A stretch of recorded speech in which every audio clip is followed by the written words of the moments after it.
Hi, I'm Dr. Anglen. This video segment is about wellness, not sickness. A lot of things I'm going to talk to you about have to do with sickness. Now, I just found this like 20 years ago.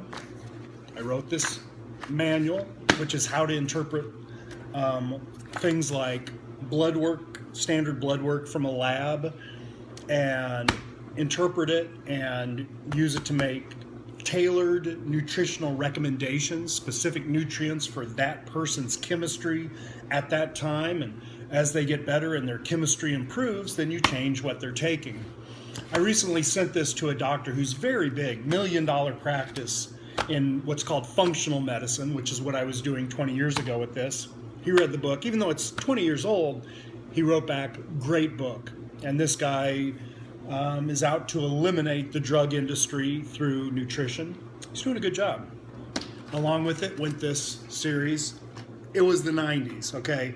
VHS tapes, cassette tapes on teaching doctors how to interpret an EKG, heart reading, blood work. I was a chiropractor back then, and my office, I had a 12-lead EKG that was interpreted. I had a computerized spirometer that would measure different parameters of lung function, like FEV1, which is how much air comes out in the first second, and forced vital capacity, the maximum amount of air they can take in. And I taught doctors how to do this 20 years ago. And that's treating sickness. Something's wrong, you fix it. What I'm going to talk about is wellness, health, preventing sickness, staying well.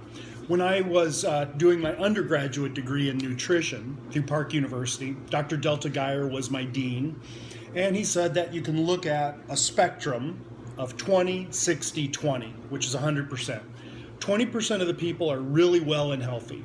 60% aren't really perfectly healthy, but they're also not sick enough to show symptoms like a fever or cancer or diabetes. And then 20% are just really sick to where you look at them and you go, wow, that guy's sick. I don't remember the exact percentage, but you get the idea. We're talking about making people healthy, not getting rid of sickness. And I'm going to be focusing mostly on some Asian, Eurasian, Chinese type energetic ideas. It's kind of coming from that, because when I first took acupuncture lessons, I think it was 1991, they said that at some period in China, doctors, you paid them to keep you well. If you got sick, you could stop paying them because they'd screwed up. And they got you well again. If a patient died unexpectedly or shouldn't have died but did while under that doctor's care, he had to hang a lantern out above his door. And you could tell who a good doctor was because they had no or very few lanterns, and bad doctors had lots of lanterns and you knew to stay away.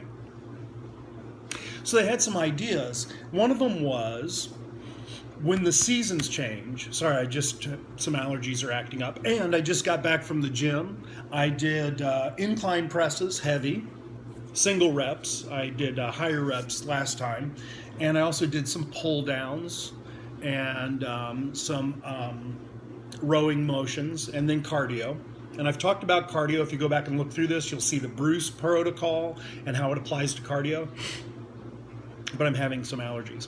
Anyway, this was back when I was first getting started in acupuncture 25 years ago or so. And so one of the things the doctor did is when the seasons were about to change, he wanted all his patients come in so he could look at them and tell them what to do to get ready for that change of the seasons. Because when the seasons change from like spring to summer and summer to late summer and late summer to fall and fall to winter and winter to spring, at those transitions, that's when energies and things were affecting us internally and externally. And so we needed to exercise some extra caution. Some of it is common sense. Animals, especially mammals, have a pineal gland that produces hormones and chemicals in relation to how much sunlight they get. When we're getting less sunlight, our body chemically is different. And so I believe and was taught that when there's less light, you should go to bed earlier. When there's more light, you should stay up more in general. Also, everybody's body is calling out for nourishment, which is just good food, and it's screaming out for good, playful work, picking apples and stuff, but we don't do that anymore, so we have to go to the gym to get exercise. A lot of people are like, I'm too tired to go to the gym. I've had a really long day. It's after 10 o'clock. I just got back from the gym because I was going to get it done.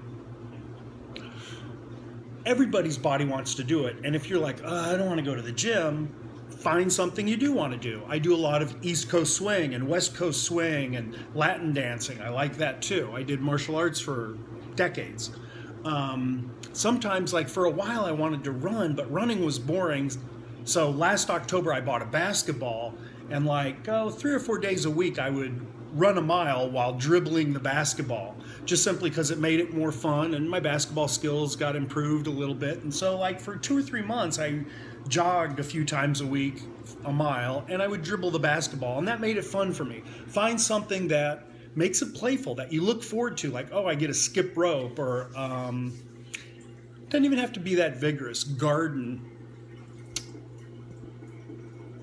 Still going. Okay, I better cut this segment short. So, your sleep kind of regulated according to sunlight, not your light bulb. Food, try to listen. What is it your body really wants? Sometimes it's thirsty when you think it's hungry. Try to find, when the seasons change, find something that makes you laugh and get together with people and feel some love and support.